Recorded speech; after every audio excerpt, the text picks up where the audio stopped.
大家好，欢迎收看这期的公子时评。直接进入今天的主题，我们要有数据来证明我们的判断，对吧？华尔街日报最新的一篇报道就讲到说，现在中国面临一个很大的问题，就是发现中国的外国人越来越少了，特别是来自美国、欧洲、日本的这些发达国家的游客。据最新的统计，在今年的第一季度，有组织的旅行团的这种形式到中国的只有52000人，而仅仅是在2019年的第一季度就曾经有370万人，4年之后从370万变成52000人，赴华旅行人数的暴跌，也可以证明中国在失去国际上的吸引力，也说明中国在国际上的形象越来越差。跟那个370万相比，今年这个52000人的统计，这其中也将近有一半人是来自港澳台的。当来自欧美日韩的发达国家的人数在暴跌，这难道不是另一种脱钩的证据吗？所以华尔街日报说，这是中国与西方世界渐行渐远的又一迹象。如果我们从另外一个角度去看这个脱钩的迹象，也非常有意思，就是过去改革开放时期，中国全面的渗透到西方世界，那么现在呢，在西方世界的安插的这些庄脚也一个一个被拔掉。据台湾媒体最新的报道，台湾陆军航空特战指挥部的一个中校把台湾的演习资料给了一个商人，交给中国官方，而这个商人和这个中校两个人都姓谢，不知道是不是有亲戚关系。谢姓商人买通了这个谢姓中校，说要求他刺探营区的事务，还说最快2025年或者什么时候，等中共武力解放台湾，就会保证让你的妻小平安转移。最终这个谢姓中校交给他台湾汉光演习601旅的兵推的资料数百页。据说这个案件现在已经被侦破了，其中至少6个人涉案。这种事情其实在台湾时有发生，因为毕竟在台湾过去是国民党统治时期，很多的军事系统沿袭的是曾经那个国民党的这个黄埔系统，所以说有一个问题，就是它的根基在什么地方？在中国大陆，在中国共产党控制的中华人民共和国。所以问题就在这儿呢。台湾现在实现民主化之后，它的很多的在这个拥掌权的这个阶层，比如政商系统跟军队系统，它还是国民党独裁时期的那一套，而那个套追溯源头可以追溯到中国大陆去。所以说很多人他们认为自己是中国人，当他们不再相信中华民国可以反攻大陆的时候，他们就会接受中华人民共和国的合法性，接受中华人民共和国统一台湾的这样的一个最终结果，所以就很容易导致他们觉得出卖台湾的利益，出卖国家机密，这是他们的爱国情怀的表现。所以我们可以看到，台湾民主化之后，它是伴随着一个整个全社会的台湾化或者台湾本土化。民主化跟本土化几乎在台湾可以说在历史上可以划等号。这种情况下，社会逐步实现了本土化，但是刚才我讲到了政商阶层还有军队系统没有实现本土化。那现在台湾做的就是这些曾经台湾的拥有台湾权力的、掌握经济命脉的这些国有企业，这些曾经从国有企业出身的这些财阀们、大佬们，从他们这儿要进行一轮清洗，不是把他们的思念转变过来，就是剥夺他们的权利，让下一代接班。总之必须有一个本土化的过程啊，然后你可以说是去中国化也好，或者是去国民党化也好，总之这个步骤如果不完成，台湾不能够真正实现本土化。台湾的本土化，即使社会本土化，它也是虚的，它随时可能会被碾压。所以对台湾大型的媒体、大型的商业机构都应该有政治上的审查，或者是政治上的监控，因为他们出卖台湾是非常容易的。他们如果去出卖台湾，造成的损害要远远超过普通台湾人拿一个这个5星红旗在大街上走，比这个严重的多。必须要把一些黄埔系清除出去，让台湾的军队实现本土化，让他们真正的有一个保家卫国的意识，而这个国不包括中国大陆，因为一旦包括中国大陆，不好意思，他们就很容易觉得台湾是偏安一隅，随时会被中国大陆所吞并，他们的政治倾向就会寄托在中华人民共和国身上，而不是现在的中华民国。所以要他们深刻地认识到自己是台湾人，这种国族认同如果不存在的话，台湾是守不住自己的主权的。具体怎么做，那就是爱国主义教育和民族建构的问题了，可以参考韩国，可以参考以色列，甚至参考美国。那么中共间谍在台湾被发现以外，还有另外一个消息也是同一时期的，就是在美国海军当中的2名士兵被发现是中国间谍。这2起案件是由美国司法部最近公布的，分别是在加利福尼亚州南部和中部地区。一个人是海军的水手魏金超，他在美国圣地亚哥的海军基地工作。他作为美国海军的机械师助理，可以接触到两栖攻击舰这个军舰上面的武器推进和海水淡化系统的国防信息。我们听这个魏金超这个名字啊，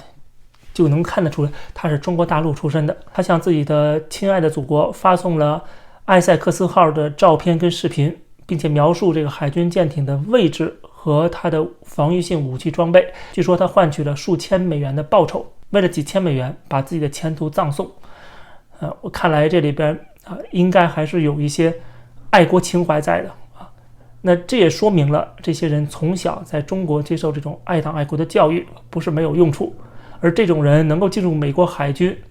这也说明美国对这些人的审查不够严。你是出身中国大陆的这样的人，就不应该让他们接触任何美军这些敏感的信息。另外一个人叫赵文恒，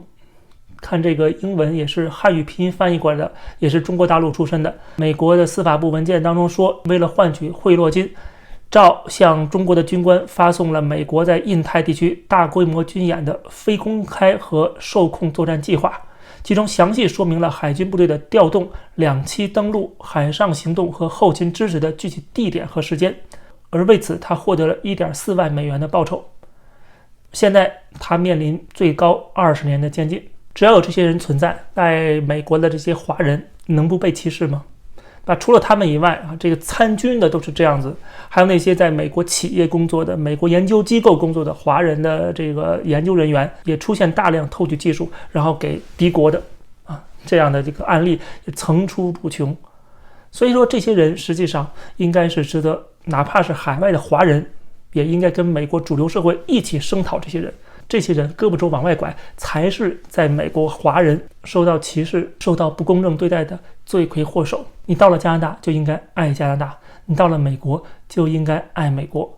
如果你觉得我还热爱自己的祖国，我只把这个地方当做我这个赚钱的一个地方，并没有投入任何的感情，也不愿意对这个社会有任何贡献的话，那么你被排华、被歧视，这不就是自找的了吗？我相信中美的新冷战还会愈演愈烈，双方的冲突还会加剧，而在中国的外国人和在外国的中国人，他们的日子可能都不会太好过。那么为了围堵和包抄中国，美国政府最近也拉到了另外一个盟友的帮助，就是蒙古。蒙古经济实际上是严重依赖中国的，但是随着俄乌战争的打响，他也发现俄罗斯是靠不住的，也需要倒向美国。蒙古总理时隔5年再次访问美国，要加强经济、太空、文化等各方面的合作，其中包括稀土的开发，而这无疑是对中国这个背后插刀子。中国在全世界垄断了稀土的开发，现在澳大利亚、蒙古还有欧洲都要配合美国一起开发稀土，来打破中国的垄断。蒙古也知道自己非常严重的依赖中国，完全倒向中国将带来巨大的灾难，因为中美冷战是不可避免的。他如果完全站在中国这一边，将与整个西方世界为敌，所以他也想到了自己的退路。那么说完北边，再说南边，南海地区、东南亚这些国家都希望美国的军事存在可以做到战略平衡，对他们是一种保护。但是很遗憾，过去美国在南海的作为非常少。之前奥巴马当面跟习近平说不要把南海这些岛屿军事化，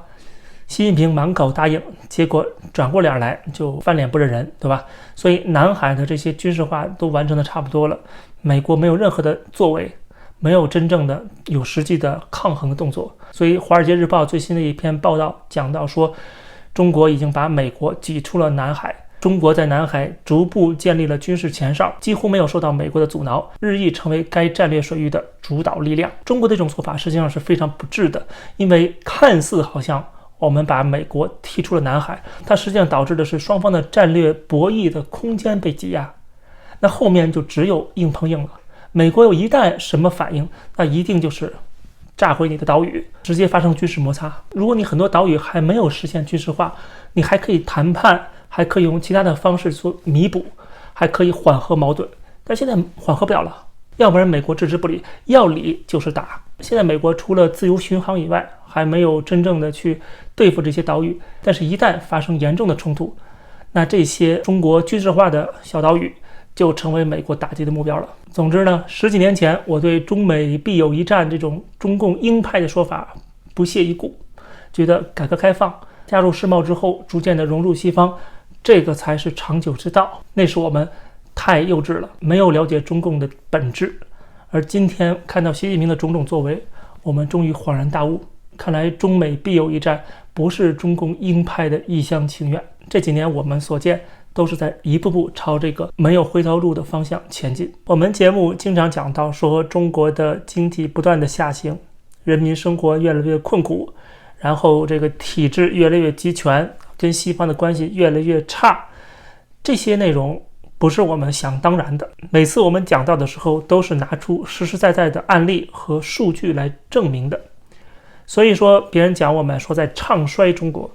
中国衰落不是我们唱出来的，它的黑也不是我们能够抹出来的。 OK， 不管是它的衰落还是黑暗，这都是摆在眼前的事实，我们只是把这个事实讲出来而已。那么另外还有一种人就说啊，你不能讲事实，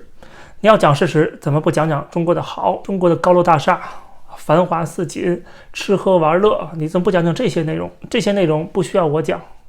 每天看新闻联播难道还没有看够吗？对吧？这么多的官方媒体，中国有上万家电视台、报纸、杂志，天天在宣传，天天在歌功颂德、涂脂抹粉，不差我这一个，对吧？但是真正揭露真相的，代表一部分人把他们心底的话讲出来的这些媒体却少得可怜，甚至在中国一个都找不到，对吧？这才是我觉得我们要做的事情，因为这些话也同样需要有人讲出来。我不是在说强行的代表某些中国的社会底层或者是某些有识之士我没有代表任何人，我只代表我自己。只不过很多人对我讲的话产生了共鸣，因为我非常冷静的、理性的来观察中国，所以我不在乎网上那些抹黑我，然后说我为了赚钱，说我拿了拜登的好处，或者是为了移民生意，这些攻击我的言论，我觉得都特别可笑。其实我的目的很简单，我就是把我看到的、听到的这些真相讲出来，给大家参考，帮助大家做出更符合自己利益的判断，为自由民主、人权、法治的普世价值观增添一点点我的微薄之力，仅此而已。好，感谢收看这期的公子视频，欢迎大家点击订阅这个频道，我们下期节目再见。